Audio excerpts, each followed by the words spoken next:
2 wild rounds to open up the season for the GoSquadra Formula Super Series, and tonight promises maybe to cool things down a little bit in terms of incidents and heat things up in terms of battles for position. A sprint and a feature for round number 3 of the season. The BMW Crossing Portuguese Grand Prix is around the turn here from Algarve International Circuit here. It's Portimão around the turn on turn 200. 40 Racewear, makers of the ultimate sim racing shoes and custom apparel designed for sim racing by sim racers. 40 racing shoes are engineered to connect racers to the pedals in a way no other racing shoe can, all the while giving you the comfort needed to complete those double and triple stints. Visit 40racewear.com and check out the latest sim racing products that let you connect to your sim.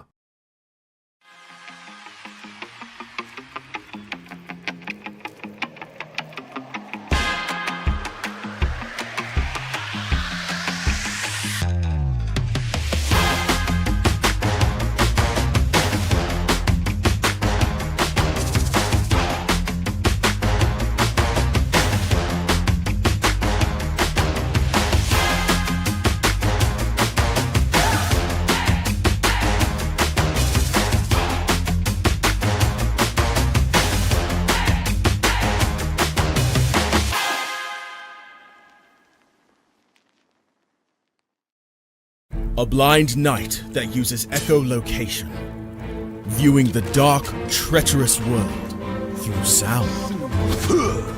Trapped in a dungeon keep, endangered by combatants, where hazards lurk around every corner. Make sound to have vision, or don't and be stealthy. Avoid impaling threats throughout the dungeon to escape. Engage with other prisoners. Rogue Knight I've been hearing about. Could you find the key and unlock myself? Free them to fight back with more allies. Let's take this guy. The Dungeon Labyrinth has many paths and even more traps. Struggle through the darkness to find your freedom.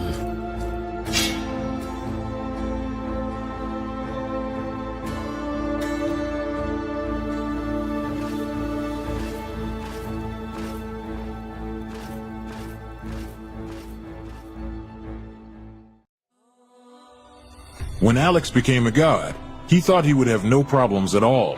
Until... He landed in the divine dimension and was tasked with protecting the entire multiverse.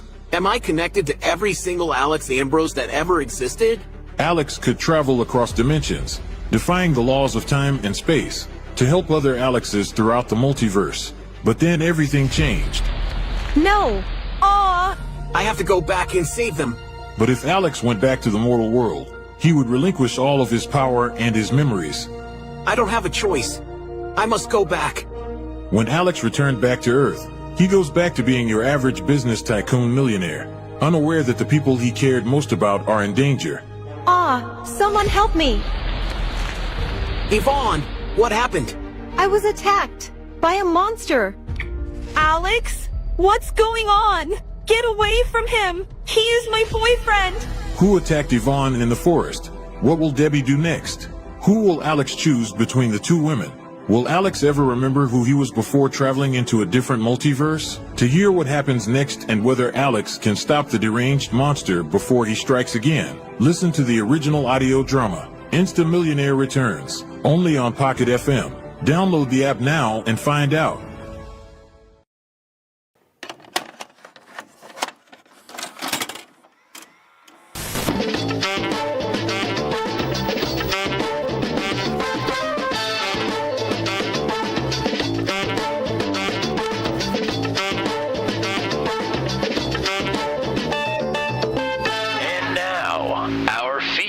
Presentation.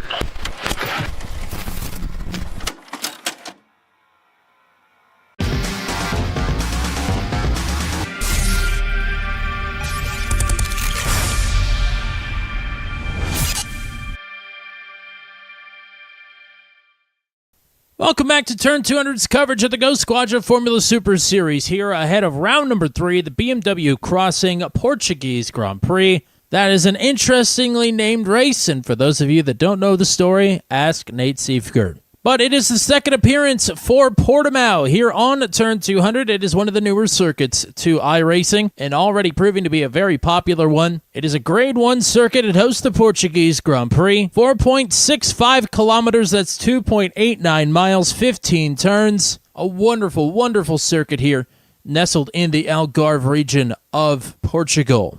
If you're not somebody that follows Formula One or have never seen a lap here around Algarve, which is more commonly known as Portimão, even though there is a turn called Portimão on the circuit, we can look at that turn and the entire track here, as we've got a short lap from Matt Short. My name is Matthew Short, and I am the test driver for FSS. We are here at round 3 at Algarve in the Super Formula. We're going to be heading down the start-finish straight, flat out, top gear. When we get towards the end here, the road's going to start falling away right when we hit the bottom of the road here, as you're going to see. Going to brake down to 5th, quick turn it in for turn 1. Turn 2 here is going to be flat out. Now into turn 3, down to first gear. Keep it tight on the right side, even on exit, because you want to set up here for turn 4. Be careful, because this is on a apex of a hill, so the rear end of the car will go light, as you just saw. You really got to balance the throttle and the steering there. Down here to turn 5, heavy braking again. Down to turn 2, keep it hugged there on the apex. Kind of square it off on exit. You get a little bit of wheel spin. Try to get as much power as you can out there. We're going to be heading to 7 and 8, just a lift for 7, then hard on the brakes. Don't miss the apex like I hit for 8. Careful here as well, same thing as in turn 4, where you could really lose the car on the apex of the hill. Coming up to turn 10, you're going to basically keep it away from the apex, brake down to 2nd for turn 11, bring it on in. Turn 12 here is going to be flat out into T13. You're going to brake early, down to 2nd. Again, keep it as tight as you can. Hold that throttle on exit. Turn 14. You're going to keep it wide there. I prefer it because it gives you a better exit here. Flat back out. And then as soon as you get across this hill, keep it tight, tight, tight, tight until you can see it go straight. And then just gun it. And that'll be a lap of the Algarve circuit. Thank you very much, Matt. And I will say, yes, this is at times more like a roller coaster than a racetrack. So many uphills and downhills and so many times where you're basically cross-threading the car against the grain. It's not going to be very cooperative here, especially depending on how hot this circuit ends up being here tonight. So great pick here by Nate Seifert for round number 3. Normally, there's a race sponsor attached. Of course, BMW did not come on board to sponsor tonight's Grand Prix. It's I guess, an inside joke. I don't really know. But regardless, great pick tonight by Nate Seifert. And he's got nothing that he wants to promote. So we'll go on and go ahead and thank the top dog sponsors here tonight for the Formula Super Series in season number 2. 4D Racewear, makers of the ultimate sim racing shoe and custom apparel designed for sim racing by sim racers. And GoSquadra, the title sponsor of the Formula Super Series. GoSquadra's mission is to enhance race team management across all sim racing platforms. GoSquadra will connect drivers with teams, manage race events, create and edit stint schedules, enable easy stint adjustments on the fly during a live race, and much more. Coming soon, head over to GoSquadra.com.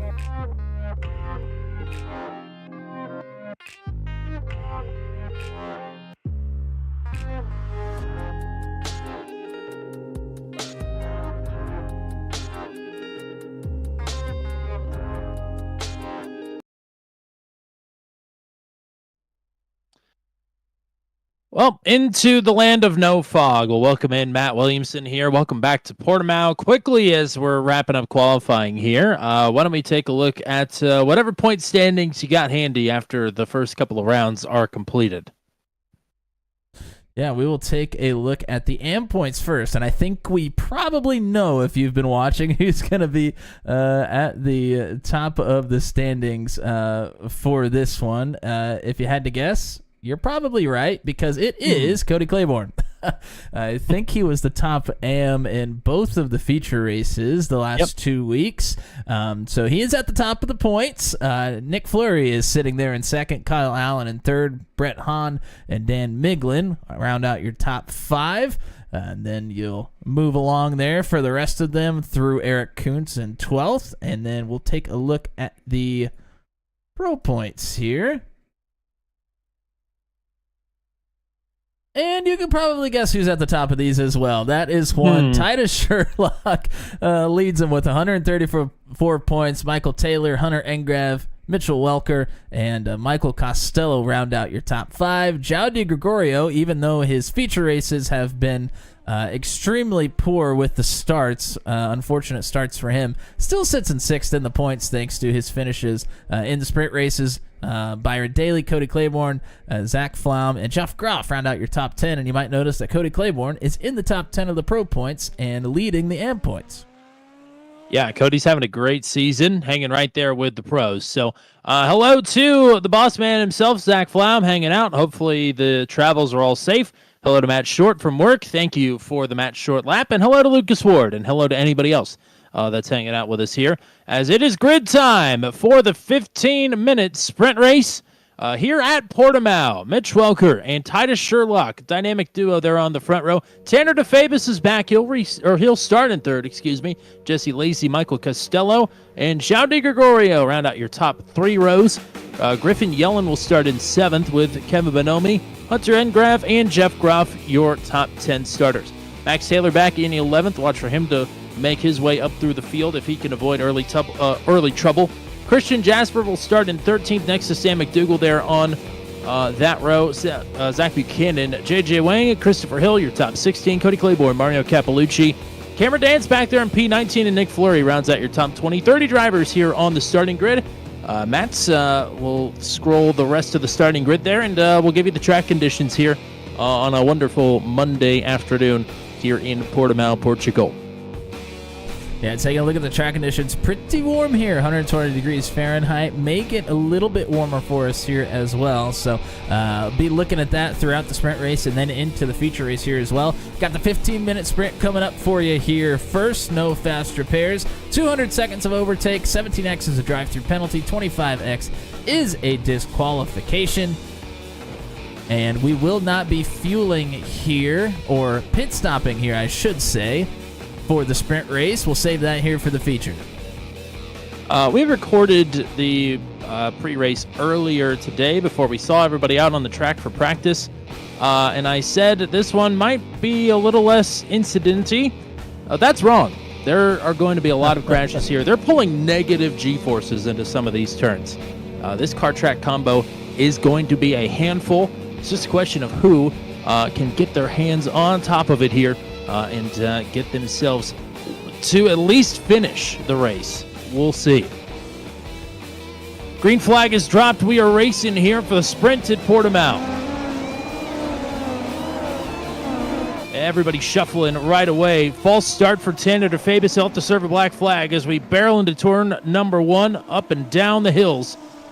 Roller coaster of a circuit here. The big braking zone into turn number 3, and a little bit of contact there at the front. I believe that was between João and Titus potentially. Believe a little so. bumper to bumper. There's one around. It's Hunter Engrav. Engrav with a big spin there. Nate Siefker is going to get collected in as well. Multiple drivers there with a problem. Down the long straight, it's Jesse Lacey right now who got the whole shot and is leading the way over Sherlock and Gregorio. And Sherlock just got through on João there after Engrav went around. It's Costello in 4th and DeFabis in 5th as Griffin Yellen has a problem there in P6. He is tumbling down the order. He's off in the sand trap there. DeFabis, remember, got popped for a false start, so he'll have to come in here in the next couple laps and serve a black flag. Yeah, we saw it right on the... I wasn't sure if he had rolled far enough to get that penalty, but sure enough, he has. Got a great shot of it there on the grid.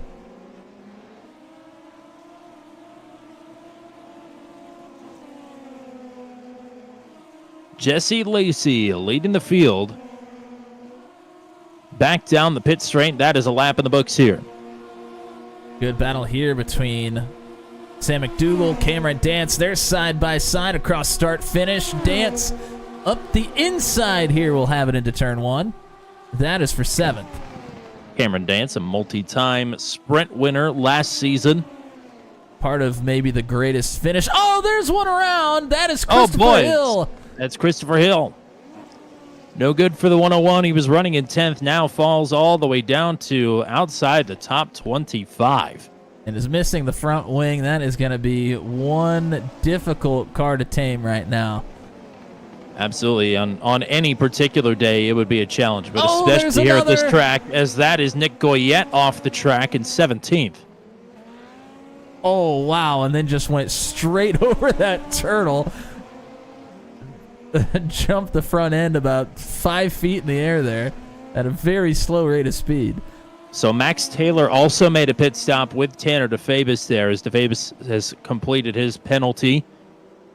Taylor in presumably for damage, but he is off now as well, as Brett Hahn is off the track running in P19. Titus Sherlock has closed in on Jesse Lacey here as they get ready to head back down the pit straight.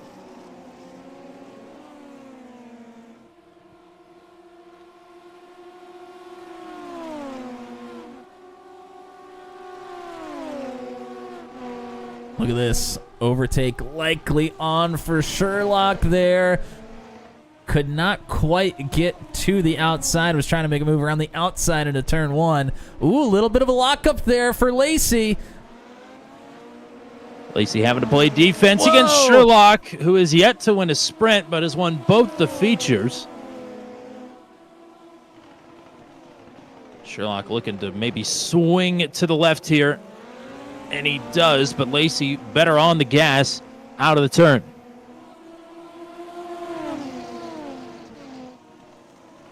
Sherlock trying to put that front wing anywhere it will fit, and maybe some places it sometimes won't as well. Di Gregorio, Costello both hanging right here.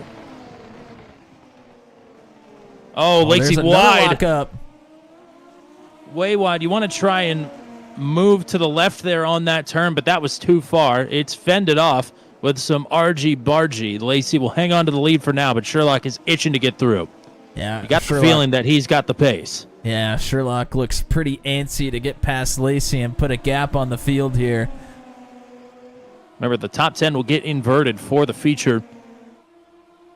So Sherlock will look at guaranteeing himself a 10th place starting position, as now a little bit of draft braking is not going to work. Titus Sherlock will move looks like out wheels to the touch. left. A little bit of wheel touch. Lacey defended any way that he can. And Sherlock these two again. battling allows There. Zhao to close in on them hard here. Sherlock now, whether it's through the dirty air or some contact or both, he is looking a little bit unsteady. Lacey not giving up here.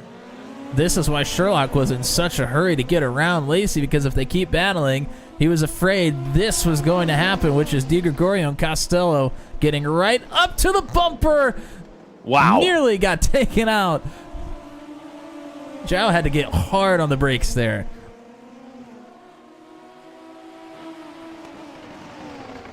Now Costello going for a move here to the inside of Di Gregorio. Oh, contact! Off the curbing there, moves into the side of the reigning series champ, will take the spot. Lots of wheel-to-wheel contact early on here. And now all of a sudden, it's the top 6 that are in line. Bonomi and Buchanan have joined the party. Further back, Matt Johnston off the racetrack was inside the top 15, now sits in 16th. Back down the pit straight, the Dragon is on once again here for Lacey as Zach Buchanan in P6 turns the purple lap. Here goes Sherlock out to the left, but maybe a bit of a fake. Looking to pull up into the inside here into turn number 3. Lacey again, a bit overdriven, and Sherlock can't get it done. Not yet, at least. He's closing once again down the straight. Another move to the left side of the straight.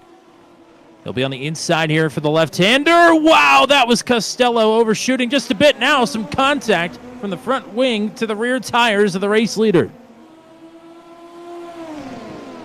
And even though Lacey Sherlock is playing a dangerous game here. even though Sherlock hasn't made the pass, he's doing exactly what he wants to. He's making Lacey drive extremely hard. We've seen Lacey overshoot many of the corners here already. I say many, about 3 of the corners here, and that's what Sherlock's trying to do, trying to force him into a mistake to make this pass a little bit easier.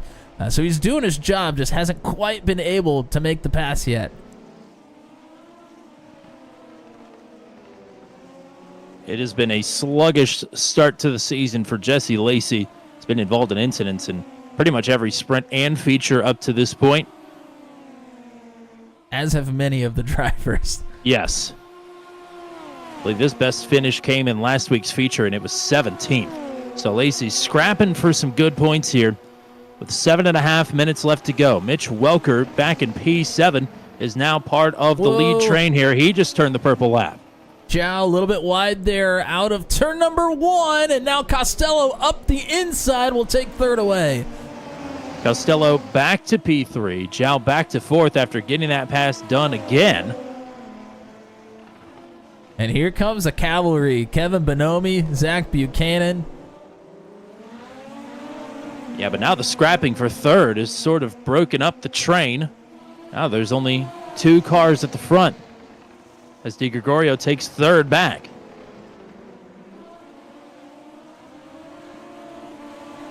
.200 seconds of push to pass, or overtake rather, is plenty for the sprint race. Yeah, it's actually quite a bit for the sprint race. This is some good running. I agree, Matt. Thanks for hanging out. Everybody took heed of the ways of Portimão, or Algarve, if you will.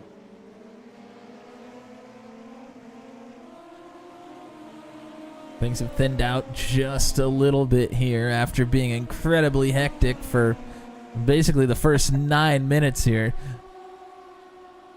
And there is Jesse Lacey with the purple lap at the front. And now Welker will overtake it from 7th.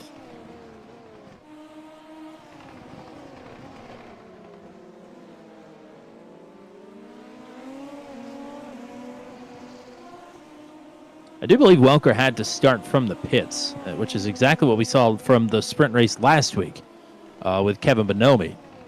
There's Lacey with a lockup, but Sherlock can't capitalize. Saw about 10 drivers start from the pits in the sprint race last week. They were all scared of what was going to happen there, as they probably should have been after the first week. Uh-oh. Oh, no.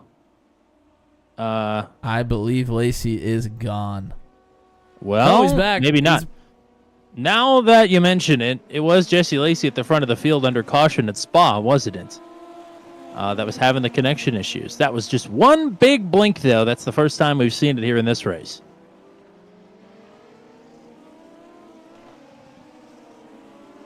Yeah, that's a scary one, though. Whenever you're gone for that long, usually that means you're going to be gone for good. But Lacey, a little bit lucky there with that one.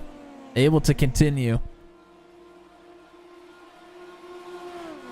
So Sherlock now half a second behind. Will close up some of that gap down the pit straight.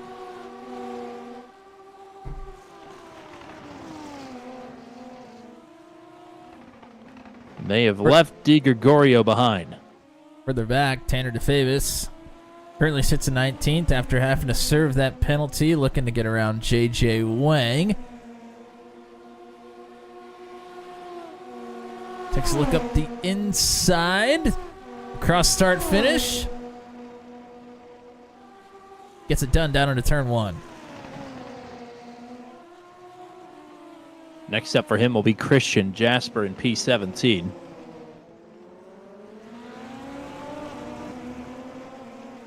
There are little groupings throughout the track here that are all kind of close together. McDougall, Capelucci, Siefker, and Fleury are all right here together as well.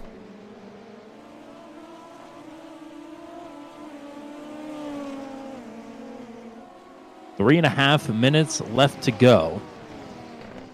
Should give us 2 laps when we get back to the stripe, and Sherlock, once again, inching his way closer and closer. Kevin Bonomi really starting to put pressure on Costello here.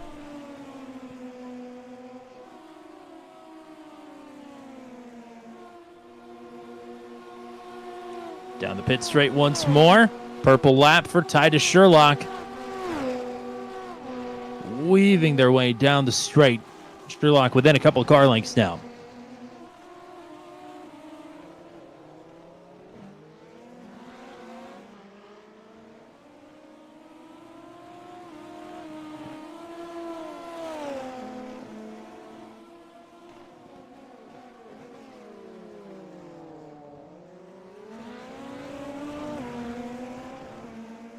Di Gregorio is losing these top two. It's now 2.5 seconds. And he's still got Costello to deal with inside of a second. Costello and Bonomi pretty close together here as well.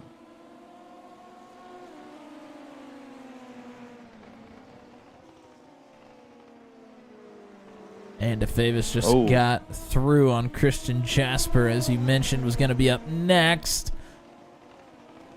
Here's Lacey another look from Sherlock. Lacey went wide through Samsung.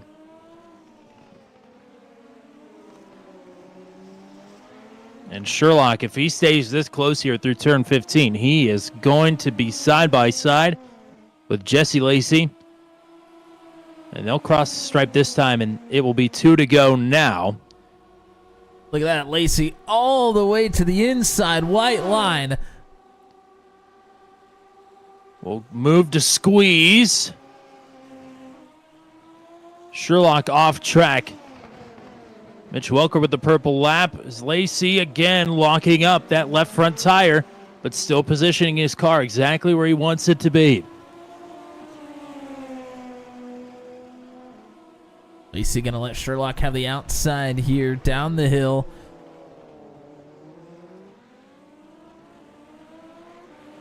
Placing that 16 car right in the path that Titus Sherlock is looking to motor through. Well, very different cars, but we saw difficulties passing in the PMR here a number of weeks ago as well. And tonight has proven to be pretty difficult to make passes, too. Absolutely. I think that was more the limitations of the car on this track, and this is good defensive driving, maybe some car limitations as well. But Lacey has absolutely gotten the elbows out, and they are sharp here as we're headed to the white flag. Problems for Matt Johnston and I believe Kyle Allen as well on this lap. They've both crashed and have meatball flags. 1 to go. Lacey with over half a second now. Back to Sherlock as here goes Bonomi on Costello for 4th. And Costello will power through there into turn number 1. Wow, look at this run by Bonomi, though. Yeah, Kevin not done.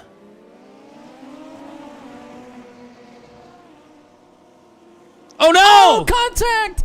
Welker taken out as well. Wow. Another last lap mess for Mitch Welker. Another time he's the innocent bystander after a great drive back through. Michael Costello going to have to tow back to the pits. We'll have to try and take a look at that one here, but now we've got just a couple of corners left to go for Jesse Lacey. He's got a gap.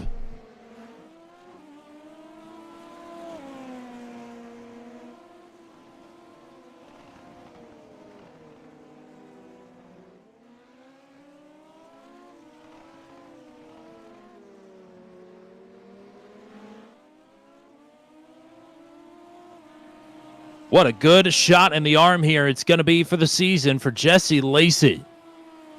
As he rounds turn number 15, Jesse Lacey will take the sprint here at Portimão.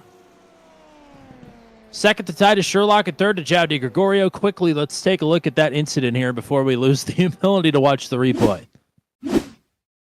Here's a look. You see Bonomi on the inside of Costello there through the right-hander, and then into the left. Oh, and it looks like Costello ran over the rumble strip, and it got him tight. Or maybe a little bit loose, and then just wiggled it up the racetrack. Kind of hard to tell, but Nonetheless, Costello up into Bonomi, and then Welker there, like you said, again, the innocent bystander.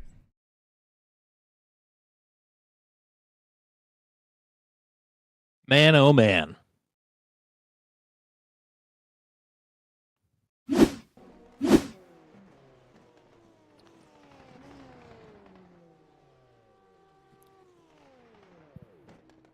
Welker does cross the line under his own power, but it's in 15th.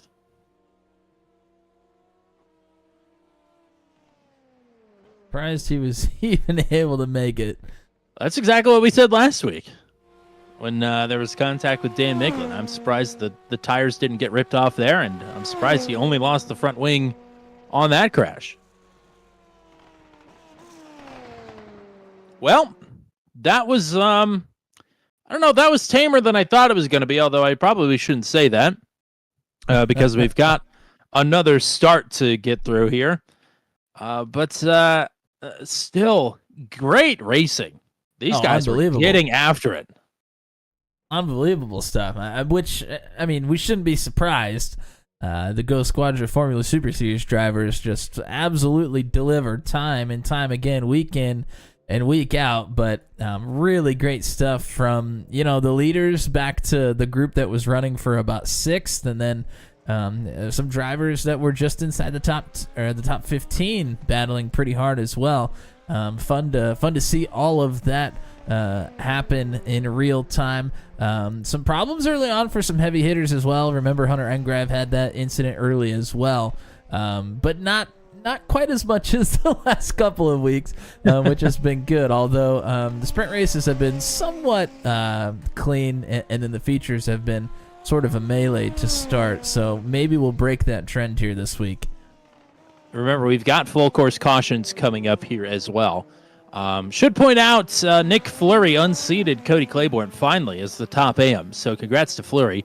Only by one spot once again. You notice how close those two were in the point standings for the top AM. Fleury's finished second to Claiborne every single session up until now, and now it's Claiborne finishing second to Fleury. So these two are going to have a spirited battle for the top AM championship here this season. They already are. It's fantastic to watch. I think the driver that I'm looking forward to seeing drive back up through the field here after what we saw last week and kind of having a chip on his shoulder from a ridiculous slowdown penalty, Max Taylor, going to be starting 19th here on the starting grid for the feature. That should be interesting to watch after we see who makes it even to turn number 1, let alone through turn number 1. Yes, exactly. It's about that time to get to the starting grid. Dakota DeMade is supposed to be on the pole, but he just lagged out of the session. So it will not be a P1 start for Dakota DeMade. That'll be the third race in a row that we don't have the pole sitter on the grid. So then it will be, I guess, Cody Claiborne in control of the field here, leading the field on the charge towards turn number 1. Then Nick Fleury and Kevin Bonomi will be on the first official row. Mario Capellucci and Cameron Dance on row 3. Zach Buchanan and Jaude Gregorio in row 4. Titus Sherlock, Jesse Lacey, your top 2 finishers, will start in 9th and 10th. Tanner DeFabis in 11th. Christian Jasper 12th. J.J. Wang, Sam McDougall, Mitch Welker, Nate Seifker, Brett Hahn, Nick Goyette, Max Taylor, Dan Miglin, your top 20. Again, 30 drivers in this session. Matt's quickly a look at the track conditions and see how much they've changed. Certainly. They have dropped significantly. Only 91 degrees now on the track temperature, down 29 degrees from the start of the sprint race. I mean, that is a big, big shift. So drivers are hopefully going to have a little bit more grip out there as a result. Got 40 minutes coming up here for the feature race, and we are, I think, getting ready to go green. Yes, indeed we are. Everybody except for Dakota DeMade and Peter Donchak on the grid here as we are rolling.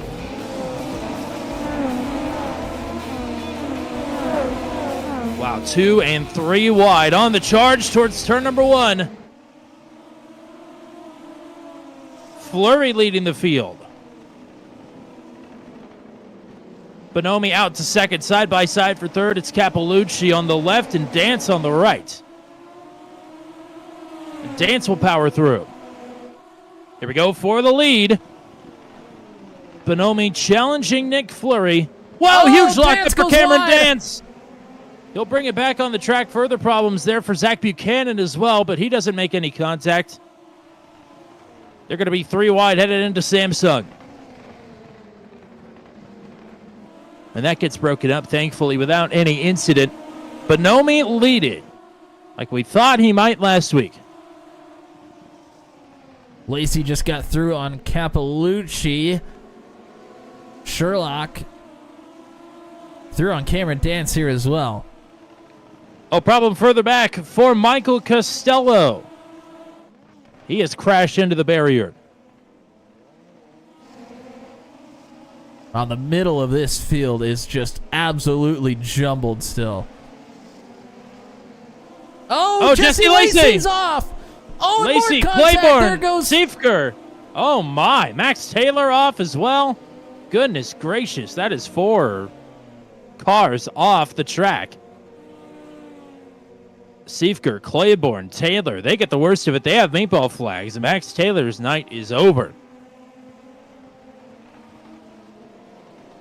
And Nick Fleury, if he can keep it on all 4 wheels here for the rest of the race, he should have a good shot at getting maybe not the lead in the AM, but getting a lot closer to Cody there. Certainly looking to take top AM honors right now. It is Dan Miglin, his closest competitor, back in 13th. And Titus Sherlock in his quest to go 3 for 3 in the 311 car. He's up to 3rd with Fleury and Bonomi right here.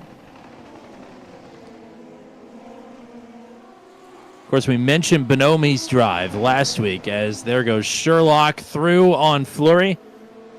Bonomi qualified quickest. Had to start from the pits due to a penalty. Drove up to just outside of the top 10 in the sprint race and drove up to 3rd on the feature. Or drove up to 4th, rather. Just missed a crack at getting the podium there. So Bonomi's got the pace. Oh my, what just happened to Kevin Bonomi? Am I going crazy? I don't know, but he has absolutely binned it into the tire barriers. He is done.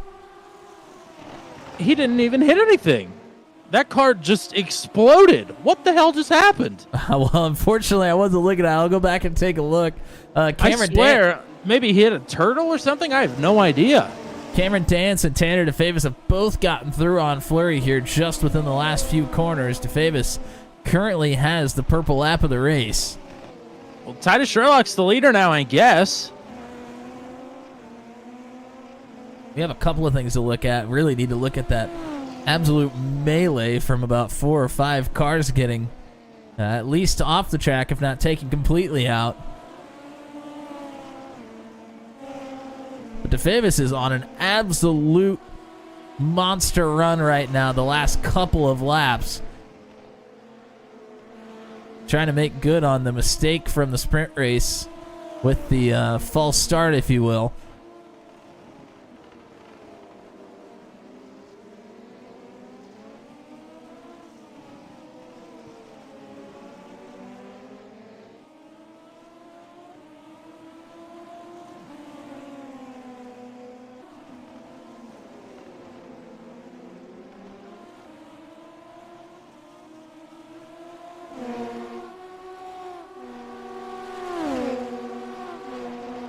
Oh my gosh, there was a car parked in the middle of the track in front of the race leader. In front of Kevin Bonomi. I didn't even see it. That's how quickly he came up on it. I'm sure it was around one of those blind corners with a rise and a fall, because there are 15 of those here. Yeah, lots of elevation change here. It's kind of hard to tell from the TV cameras, but we'll get on board with somebody here in a little bit so you can see just how much elevation change there is throughout the racetrack.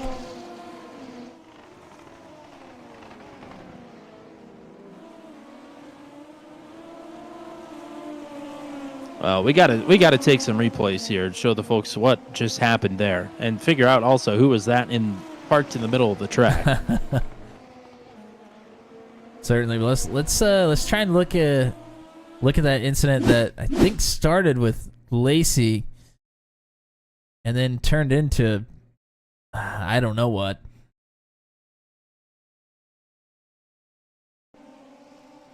There's Lacey. It just gets loose there around that right-hander. Some elevation change. A big factor in that as well, as there is in many of these incidents. And then where does... Oh, my goodness. I think this is Cody Claiborne. It is. Cody does the exact same thing that Lacey does, except he has 2 or 3 cars right near him and ends up taking a couple of them out. That was Taylor that takes big damage, and then Siefker gets into Taylor there as well. So a couple of heavy-hitting drivers making the same exact mistake there. And then let's try and find the Bonomi incident. I'm going to go back live here for a moment, and then we'll get that Bonomi incident wrapped up as well. I've not missed much. Titus Sherlock, he's out to a 2-second lead over Tanner DeFabis. DeFabis pulling away from Cameron Dance here in third.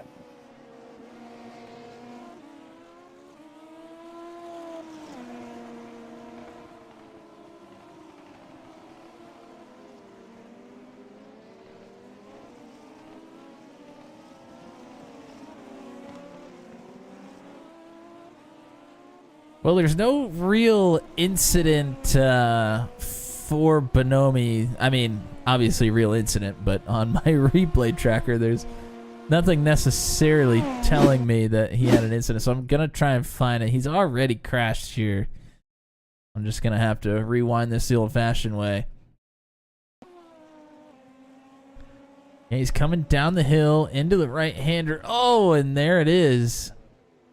We'll slow it down and see if we can figure out who it is, but we're going to back it up, go on board so we can see what Kevin was driving through when he came up on that car. He tried to make an evasive maneuver to the left, but was just too late. See, he comes down the hill. Oh, the car is actually moving across the racetrack. Car was on the right-hand side and then moving across the track trying to get going again.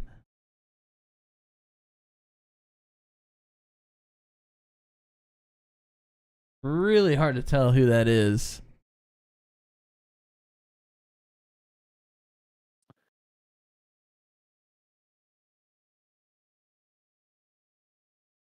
Yeah, that's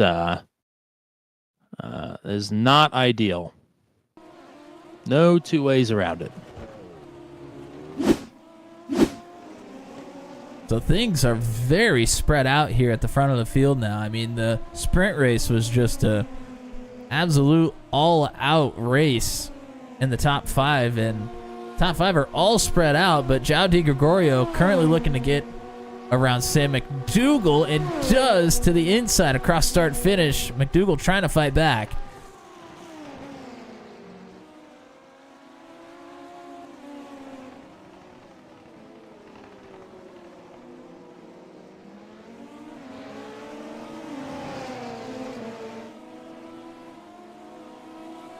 Yeah, Matt, there were definitely a couple of disconnected wheels on the front of the Bonomi machine, that's for sure. Oh, Flory a little bit wide here. João not quite able to take advantage, but does now. Flory going to give it to him. Knows he's got the pace. And I hate to call a spade, but Max Taylor intentionally crashed Kevin Bonomi, and if he is racing next week, I will be floored. He parked it, waited, and pulled straight out in front of the race leader, which is just so unnecessary.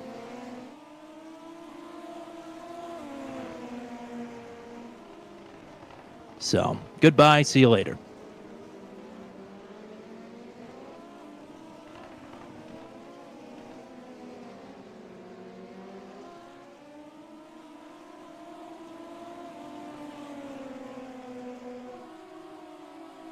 Not even sure what that was for. Bonomi didn't have anything to do with him getting taken out. Well, who knows? But anyway, on to things that matter. Got a battle for 6th right now. Fleury still in the top AM position.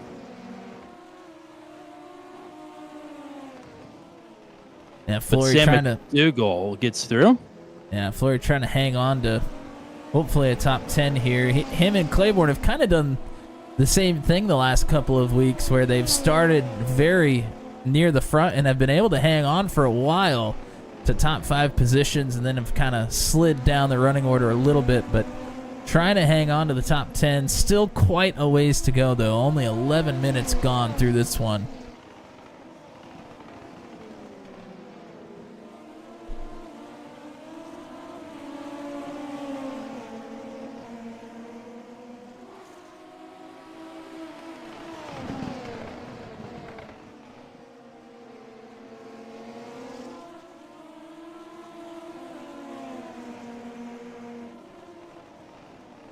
So Dan Miglin had problems. He's the second running amateur, or was. So it's now Kyle Allen in P15. So Fleury's got plenty of a buffer here after getting himself the lead early. Here's battle for 8th. Griffin Yellen, Christian Jasper getting after it. Pretty good line of cars lined up here as well. They're both behind Fleury, and McDougal just got around Fleury, but still very close together.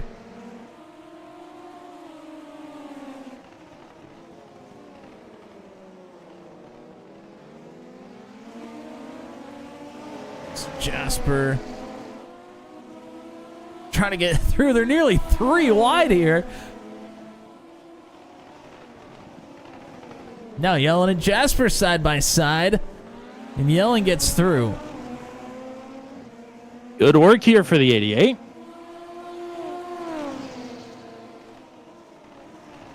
As behind them, Christopher Hill's gotten past Jeff Groff to move himself into the top 10. He's not too far behind. Tommy, we had somebody ask about the strength of field. Do we have word on what the strength of field is here? I don't know a way to look at that in the session. I would imagine it's decently high. These are all pretty skilled open wheel racers.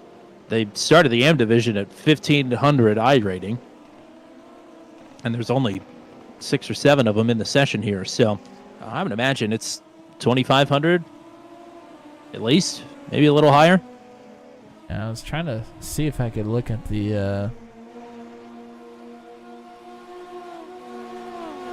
session information from the UI, but I don't see.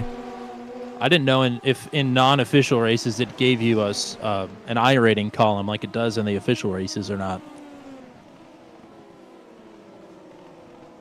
I mean, I can see what everybody's strength of field is, but it doesn't calculate what the average is. Right. I have to do that by hand. Yeah, yeah. Get on that for us, would you? I'm probably not gonna do that. I got enough cameras to switch here.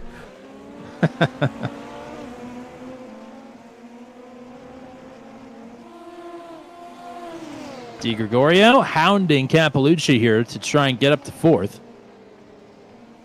Don't want to call it too early here, but Di Gregorio is looking all right. I know. I really didn't want to say anything earlier as Yellen finally gets to the inside of Fleury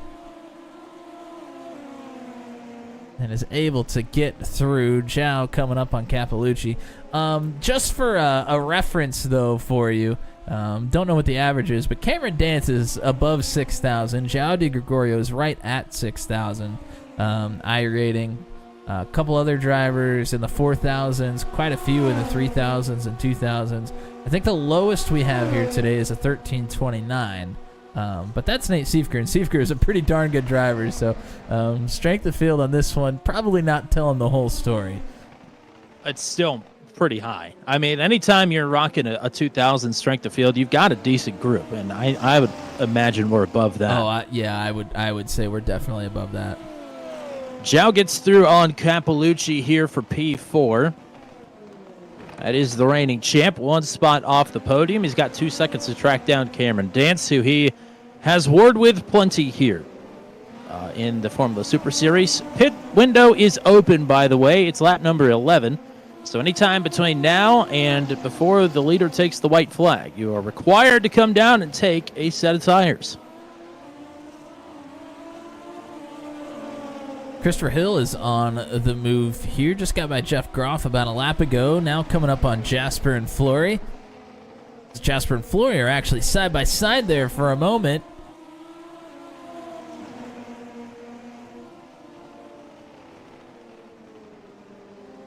And Griffin Yellen just got through on Sam McDougal, so Yellen is on a pretty good run here as well. Up 20 spots, currently the big mover of the race so far.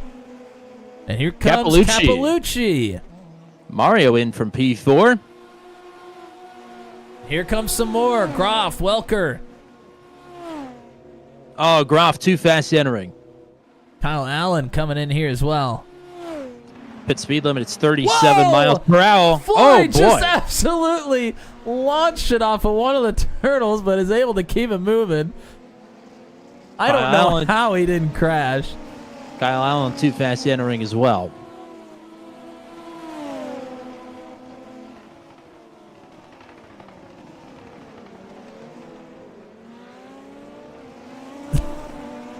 I just switched to a camera and saw Flory flying through the air. It was almost like a jump scare for me.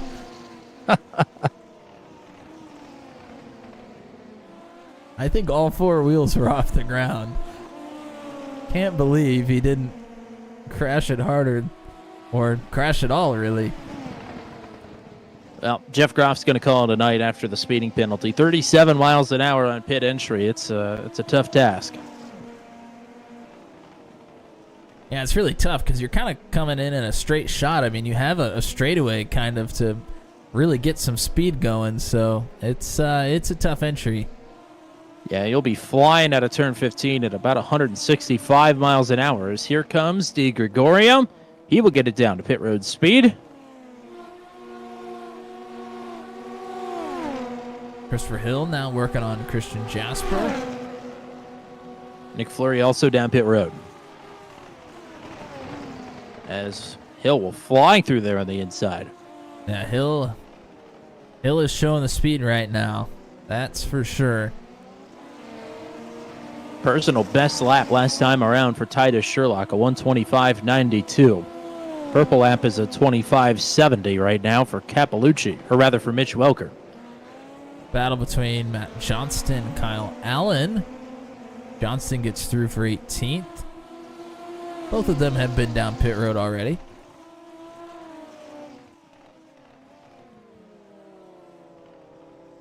Oh, somebody off. It's Kyle Allen. Didn't hit anything, just a bit wide into the gravel.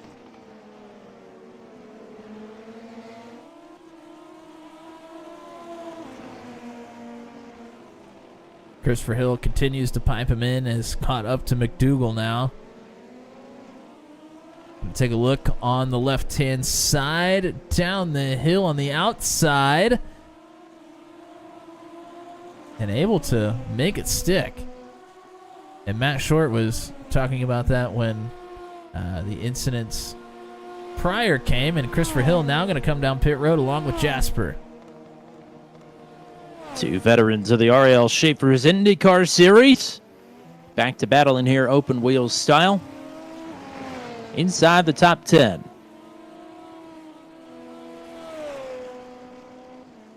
Calling out Christian Jasper's name reminds me that we are no longer city partners. No, you're not. Which is a little Too bad. unfortunate.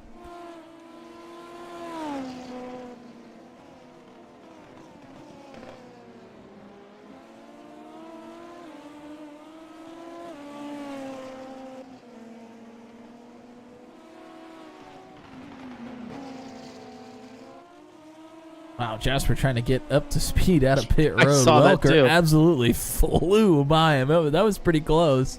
With not much clearance. No, not at all.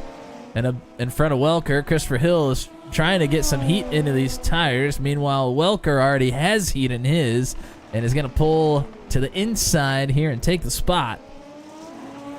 These are two of the faster drivers on track before the pit stops. Now they find themselves together once again. I have a feeling the two of them probably going to push each other pretty hard here. They are both keen to do that. And do it cleanly as well. Here comes Hunter Engrav. Yep. Oh, and speeding on pit entry for Engrav. Man, tough week here for Engrav. Tough week to be the pit road speeding line. Getting worked. I mean, that's a short jaunt when you're at full tilt over 160 miles an hour to get it down to what's supposed to be 50 kilometers per hour, I'm assuming, but it's 37 miles per hour. That's pretty slow. Yeah, that's very slow. That's Dover slow. When you're going that fast, that's very slow to get slowed down to. So Engrav going to lose a ton of time and positions here. As Sherlock has extended his lead up over 6 seconds now. Back to DeFabis. DeFabis extending on Dance, so not a lot happening here at the front. I think our only hope to mix things up is that Griffin Yellen stays faster than Cameron Dance here in his pursuit of a potential podium. Granted, with some drivers already on cycle, hard to tell where anybody is going to cycle out to, but Yellen is very fast, actually the second fastest on the track. Actually, he's the fastest on the track right now, quicker than Sherlock. Just a hair quicker than Sherlock, but a hair's a hair. A hair is a hair.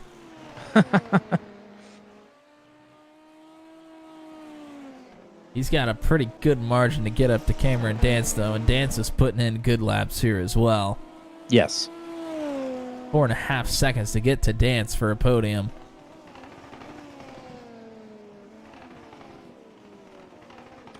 And I think Yellen still will come out around Cappellucci and Di Gregorio, somewhere between the two, I would imagine. So really it'd be a battle for the top 5 unless Yellen can make the overcut work. Still going pretty quick on these older tires. As Welker making a move here on Goyette to get himself back into the top 10, and we'll get it done with ease into turn number 1. Christopher Hill lagging back a little bit here. Welker has been putting him in. Hill has struggled just a bit. He's already over 2 seconds behind Welker. I was a little bit surprised to see Hill come in when he did, because seemed like he was really in a great rhythm there, and now is not. Wondering if maybe something happened running over a curb or something. Christian Jasper now catching up to Hill.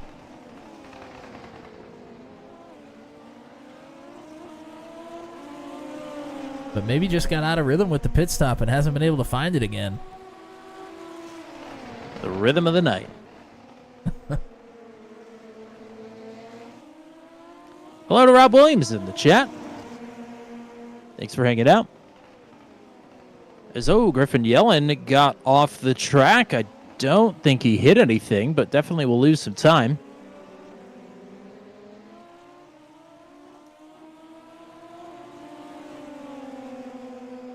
When it's a game of tenths and hundredths and you find your way into a landscaping gig, that's not very helpful for your chances. No, I don't think he's getting paid for that landscaping job either. I don't think so. Hill and Jasper both through on Goyette to move them up to 11th and 12th, respectively. Top AM right now is still Nick Fleury. Again, he's already pit. He's back to 14th. We got 15 and a half minutes left to go.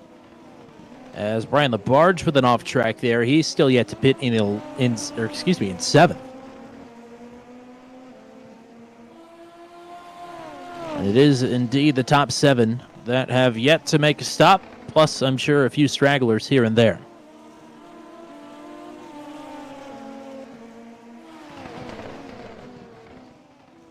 Mitch Welker starting to run up to Cappellucci here. Cappellucci, the first driver down pit road, other than Matt Johnston, who I didn't realize came down pit road on lap 10 as early as possible. Yep. That's the number.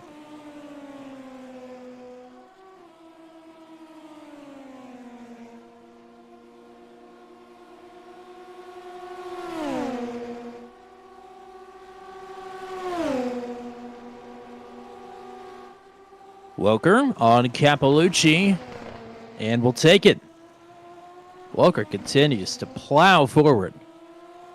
And Christian Jasper's gotten around Christopher Hill, so Jasper has figured something out here. Hill had passed Jasper before they made their pit stop, so now Jasper has passed it back on pure pace.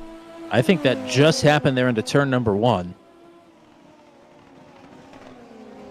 So well done for Jasper. Now it's a question of, can he get away from the 101? Leaders continuing to bypass pit road. Sherlock continuing to extend this lead. It's up over 7 seconds back to Tanner DeFabis. Cameron Dance still riding in third.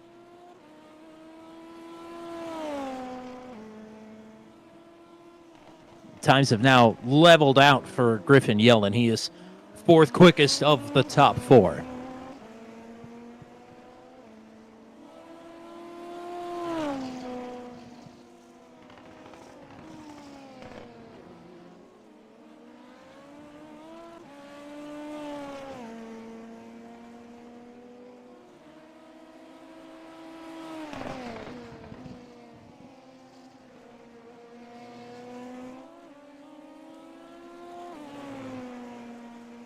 Everybody is spread out here. Well over a second margin from one driver to the next, except for Hill and Jasper, but Jasper has been putting time on Hill here.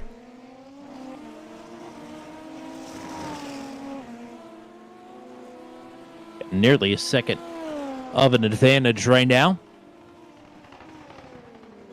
as there is a purple lap from Titus Sherlock, a 125.64. Big time lap. 9/10 up on DeFabis, as Cameron Dance will turn a personal best lap and cut into the gap up to DeFabis just a bit. Yeah, that fuel load continues to lighten. These lap times continue to shrink and shrink.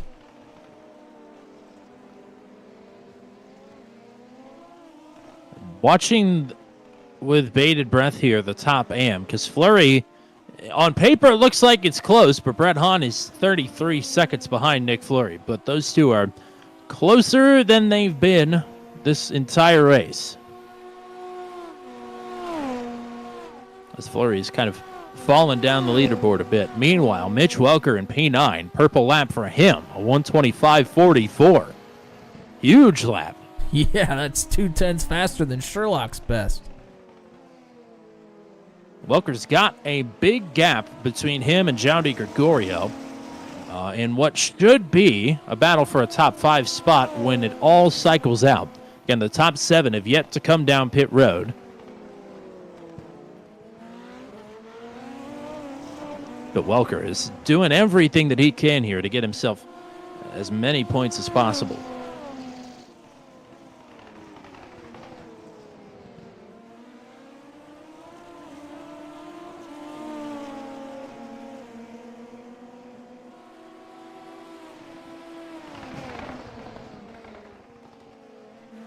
Jasper cutting into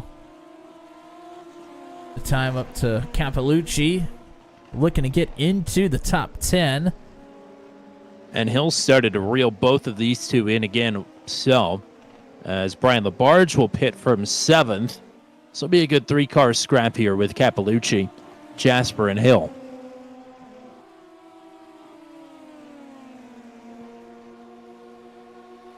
Still 6 drivers that need to make their pit stop. Actually, make that 7. Goyette still has not made his pit stop either. Ah.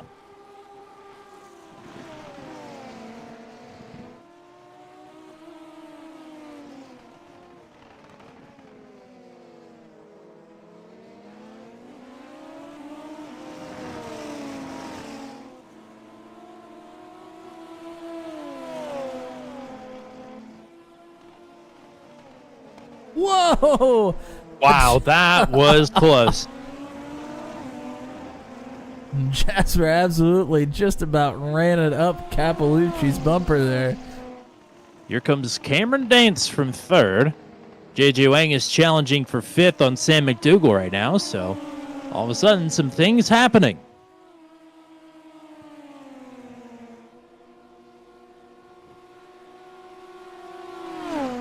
Wang is going to pull out to the outside down here into turn 1. Actually clears well before they get to the turn. JJ picked off what was 5th, is now 4th after the pit stop from Dance. Peter Donchak with a problem will pull it back onto the track. Not sure if he made any contact with the barriers. Go back to this battle for 10th. Well, what is now 9th. Wow, 3 wide. Oh, boy. Hill with a 2-for-1 special. How about that? My goodness. Okay, I'll shut up now, Christopher. Proving the haters wrong. How does the haterade taste? And Matt Short did say that he thought it could be tire temp related, but I mean, Hill and Jasper came in on the same lap. It just seems that Jasper may be a little bit more comfortable on the cooler tires than Hill was, but Hill's starting to put it in now.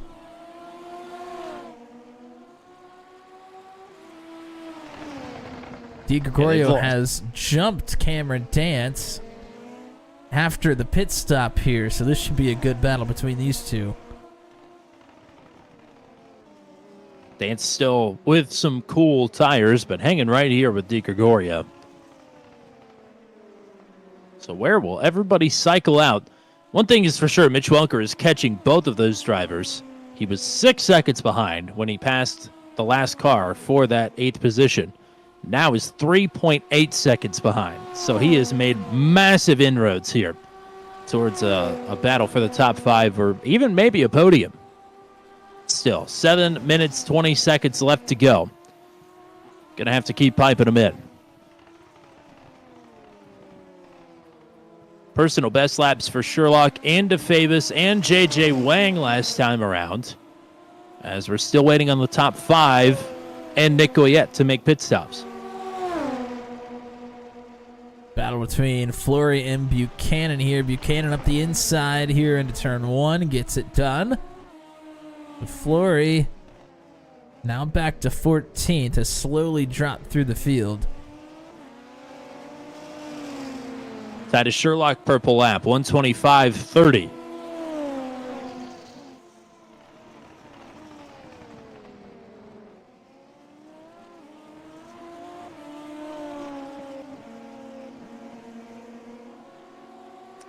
Oh my. No comment.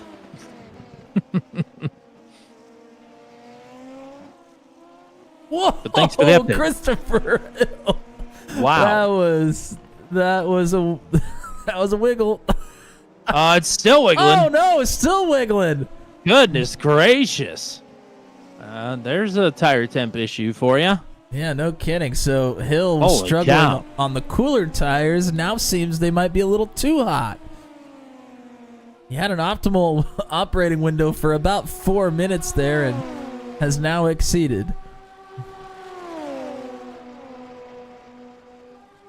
So Jasper and Hill going to go after it again. Here comes Nick Goyette from 12th, so that just leaves us with the top 5. Sherlock, purple lap last time, now into the pits. And well down to 37 miles per hour.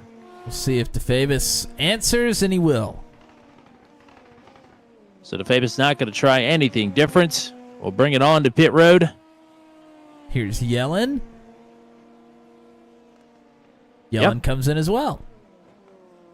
Ooh, looked like he got down to speed there. He carried a lot of speed right onto pit road, but slowed down big time before the cone. DeFavis and Yellen both on huge runs through the field. 11th to 2nd for DeFavis, 26th to 3rd for Yellen. As JJ Wang now will assume the lead, but not by much. Question of where Griffin Yellen is going to cycle out to. See if he's on for a top 5 or not, or if he's going to be battling with Mitch Welker. Sam McDougal in from 5th. Mitch Welker, purple lap, 125.23. And Welker will get past Yellen.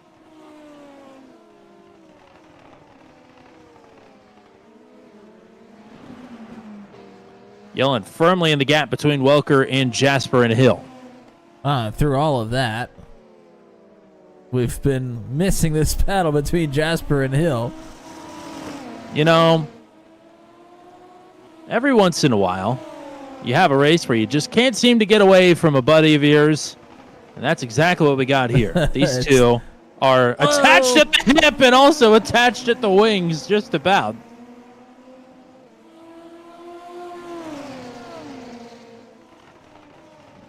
I think Hill has gotten his fair share of fruit salad here tonight. Yummy, yummy.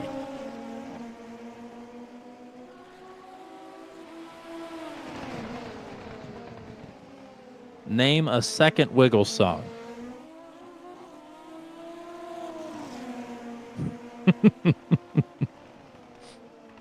No comment. Okay. I'm also struggling to think of one, so I was hoping you could think of one. I know I should know. There's one that I know, but I don't know. I don't know it. Exactly. Well, we'll see if Cameron Dance knows when we get him on the podium. If. Yeah, that's an if right now. I mean, he's going to have to get through on Zhao in order to get there. Wow, Christopher Hill just absolutely sailed it off on the outside of Christian Jasper to take that spot back, and now Cappellucci is going to get through on Jasper. Wow. Man, the three of these drivers have just flip-flopped positions like 5 times here in just the second half of the race. Mitch Welker's caught Cameron Dance and is going to try and put himself in the top 5.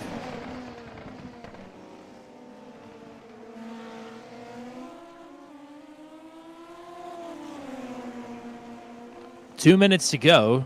JJ Wang is going to pit, and that will give the lead back to Titus Sherlock. So Wang waiting until the last possible lap to do it. So next time around, it'll be the white flag.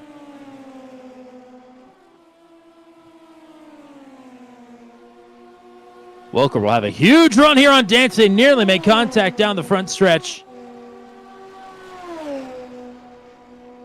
Oh, Dance trying to squeeze Welker down to the bottom. Welker's going to get through here.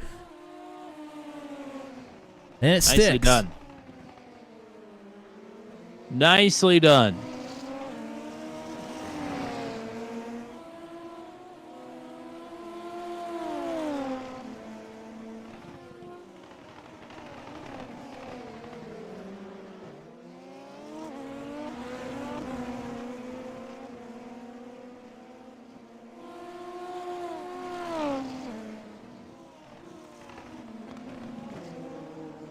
Go back to the battle between Cappellucci and Jasper.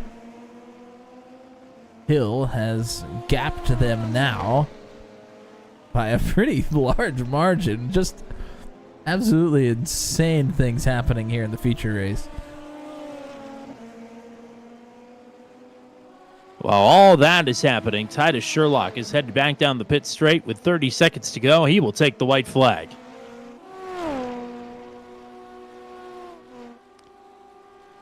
Nearly 11 seconds back to Tanner DeFabus. And the battle for the top AM, if things stay the way they are, is going to go to Nick Fleury, but he's got nearly 35 seconds back to Brett Hahn. Mitch Welker, only a second off the podium, and he just turned another purple lap. Does he have anything for Di Gregorio here on the final lap?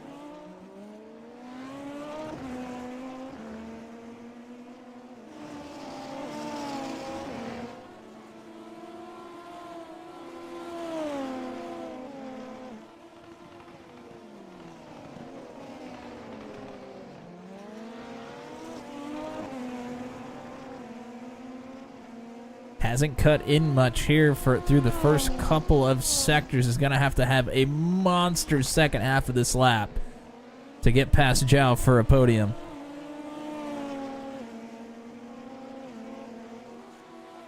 2 more corners to go for Titus Sherlock. For him to three-peat to open the season. The BMW Crossing Grand Prix of Portugal will go to Titus Sherlock. The 311 is 3 for 3. Tanner DeFabis will finish it in second, and Welker will have a slipstream here out of turn number 15, but it may be too little too late as João de Gregorio will hoof it across the stripe and claim his first podium in the feature of the season. Mitch Welker will finish in fourth. Cameron Dance will round up the top 5, and Griffin Yellen a solid P6 as De Gregorio crashes after the checkers come out. He's done it again. Well, I sure would have loved to have seen the battle between him and Kevin Bonomi. But maybe someday, when different circumstances befall the GoSquadra Formula Super Series. Regardless, an impressive and maybe the easiest drive of the season for Sherlock when it's all said and done, but a victory is a victory. Wait to see what he does when he comes back around, see if he's going to line him up.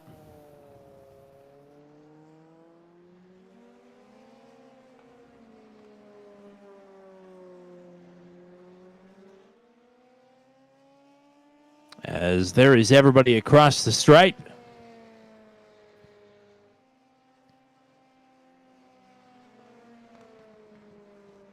High incident count on the night belongs to Nick Goyette. This is an F1 track, so the off tracks are somewhat unkind.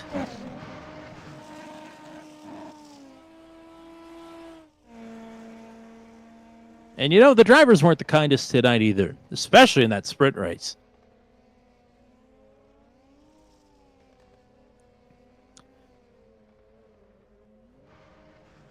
A little straight line burnout action for you, for Titus Sherlock.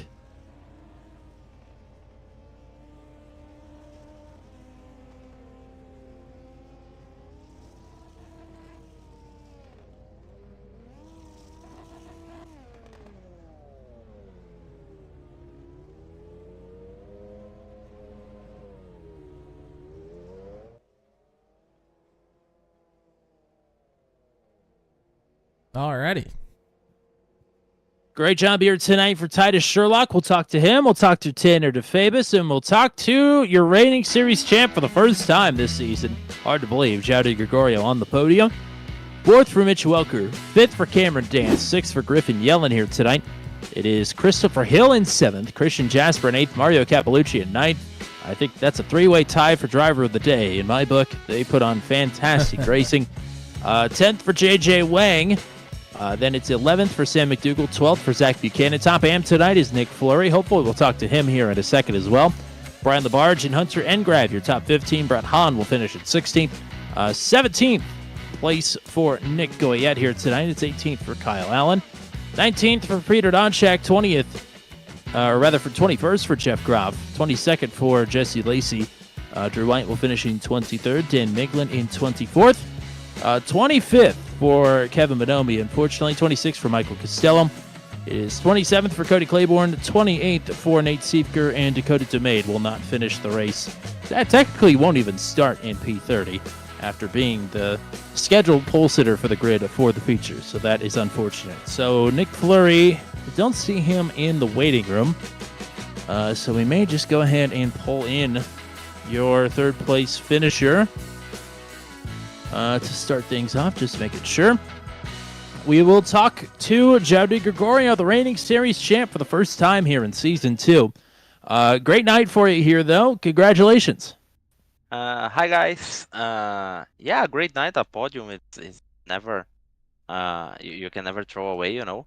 But everything went like wrong to worse to, I don't know, bad for me. On practice, I had a pedal problem that my pedal was like on and off. So every time I step on the on the throttle to make the corner exit. The guy was like on and off. Seemed like someone is pressing like a button very hard, you know.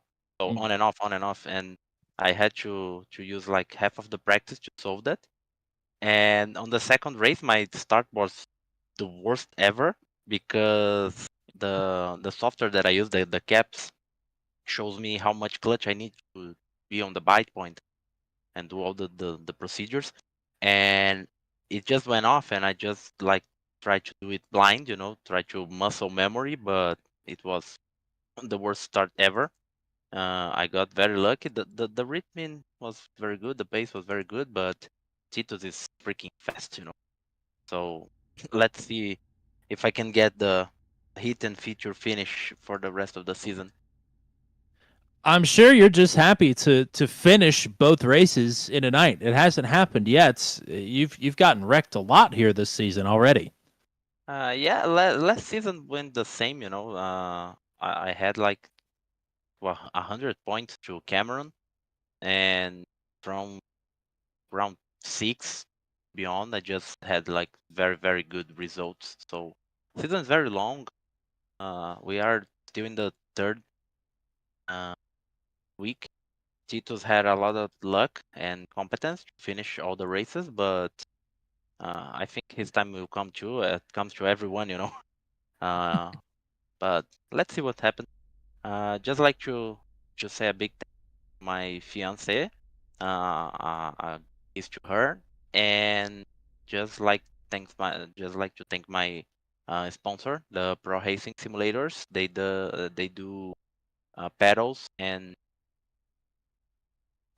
direct drives, wheels, so everything to simulator, you know, here in Brazil.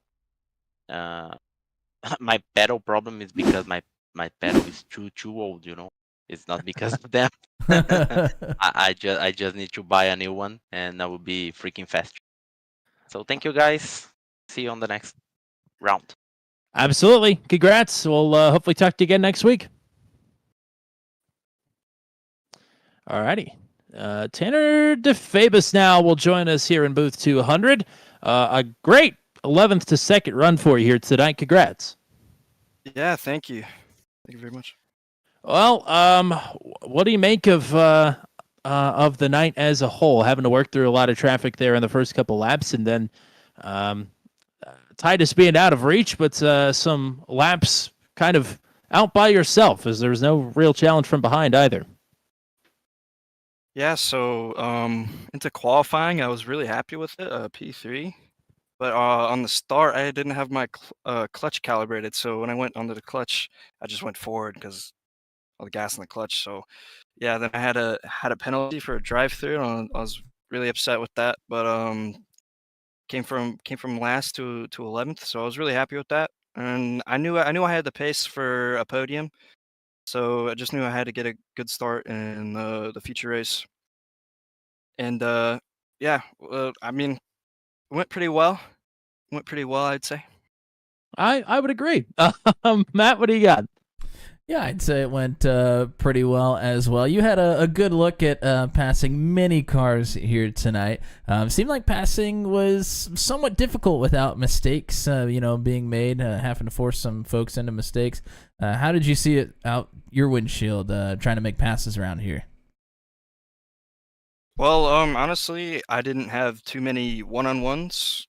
I just in the feature race I just kind of just kept my head down and waited for opportunities from other people fighting each other and just took it. And in the first race, it was just mainly about coming back and keeping a clean race and not ruining anybody else's and just trying to fly by them. Great job here tonight. Shout outs for you.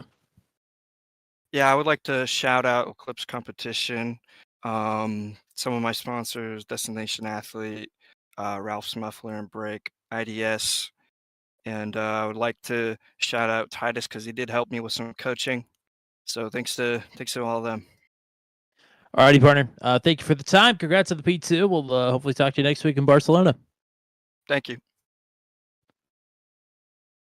And now it's 3 for 3 for Titus Sherlock in the 311. Congrats on another win. Yeah, very good start to the season with the third win in the row, and yeah, good race. So this one was, I think, the least eventful for you. Certainly an eventful start to the race for a lot of the drivers around you. But after the first couple laps, not a whole lot going on up front. It's just focusing on what proved to be a pretty tricky car-track combo here.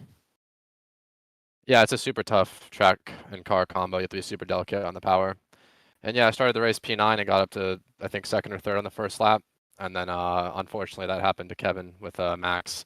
I'm not too sure what happened there, but he has been released from our team for what looked like an unsporting act. So that was unfortunate, but I think I had the pace stay. I think I could have won anyway. So that was unfortunate, but still happy with the result. We'll definitely get that battle between you and Kevin here down the road soon, I'm sure, because you both have had lights out pace to open up the season. But Matt, what do you got for the race winner? Yeah, congrats on third feature win here in a row. I was curious, we had a big weather swing from the sprint race to the feature race. It was a 30-degree track temperature drop from 120 down to 90. I was curious kind of what it felt like in the car, if you could tell a big difference at all. Yeah, with the cooler temperatures, it was a bit more hooked up. The lap times were definitely a bit quicker. So yeah, it was easier to drive really, because when the track's hot, you have less rear grip, especially in this car. So yeah, the car was super hooked up, and the setup that they gave us this week was great as well. It was super balanced and pretty easy to drive. Great job again here tonight. So let's get some shout outs for you as usual. Yeah, shout out to the whole Eclipse competition team. Michael, obviously, to me and Tanner getting the 1-2. Sam, everyone else on the team, thank you for all the work we've been putting in for not only this league, but also all the special events and other leagues we do. All righty, partner, go celebrate, and we'll hopefully talk to you again next week. Thank you, appreciate it. 3 for 3 for Titus Sherlock, no doubt. He already had a massive points lead. That has been increased. And yeah, on to Barcelona next week, but you and I have to do some buying and learning of, no doubt. But many a tale told about its low grip surface potentially being one of the least adhesive tracks on all of iRacing. So that should be quite the interesting show next week. Yeah, certainly. I mean, this is already a car that you got to be careful on the throttle, and that's not going to make it any easier. So that should certainly be an entertaining one for the folks out there. But we had a pretty entertaining one here as well, folks. Through the middle of the field, we're absolutely carrying the actual battling here throughout the feature race, but. Boy, the sprint race was lights out there in the front. That was a really fun race to watch. So thank you to everybody that was watching here with us here today, and everybody that was in the chat. Matt Short, Jeff Mathis, Rob Williams, Oak on board, Lucas Ward, Zach Flaum was here earlier as well. Unfortunately, missed a couple of those drivers, Zach and Matt, but hopefully we will have you back here soon on Mondays, and we got more coming up for you this week. Tommy, let them know. Absolutely. Venom Truck Series tomorrow night, the Visit Maryland 150, of course. Sponsored by who else but Matt Schlosser. That'll be on tomorrow night at 8:15 p.m. Eastern Time. Wednesday night, the Daredevil Series rolls into Long Beach. How about that? 8 o'clock p.m. Eastern Time before the street circuits. The champions pick from Bruno Miranda for the Daredevils on Wednesday. Thursday night, Max V rolls into Daytona, the CNC Home Designs Truck Series Super Speedway Racing for the race before the playoff cutoff. That'll be a good time, 9:15 p.m. Eastern Time for that. Sunday, the Sunday Top Split Strength of Field broadcast for the Mission Art Challenges at VIR, Virginia, is going to play host at 3 o'clock p.m. Eastern Time to the penultimate round of an already decided championship. And that, of course, will lead us into next week's action, the last week before a little break for the Formula Super Series at Barcelona for round number 4 of the championship. Catch us again at 8:45 p.m. Eastern Time. Hope to see everybody back there next week and rejuvenated and ready to go for round number 4 at Barcelona for the GoSquadra Formula Super Series. Thank you to 4D Raceware. Thank you to GoSquadra. Thank you to anybody else that has supported us here on Turn 200 and the Formula Super Series as well. Thank you to all the admins who have a lot of work to do after tonight, I'm sure. And thank you for all the effort they put into the GoSquadra Formula Super Series. Thank you to the GOAT, for making it here tonight. Welcome back, Matt Williamson. May you never leave again. That's all we got for you here tonight, folks. Until we meet again here from Algarve, from Portimão. Here, my name is Tommy Cook, and congratulations to Titus Sherlock on the victory here at Portimão.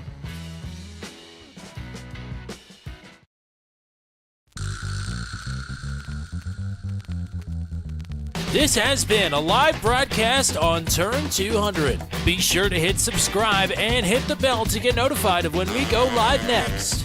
Thank you very much for joining us, and we'll see you again soon.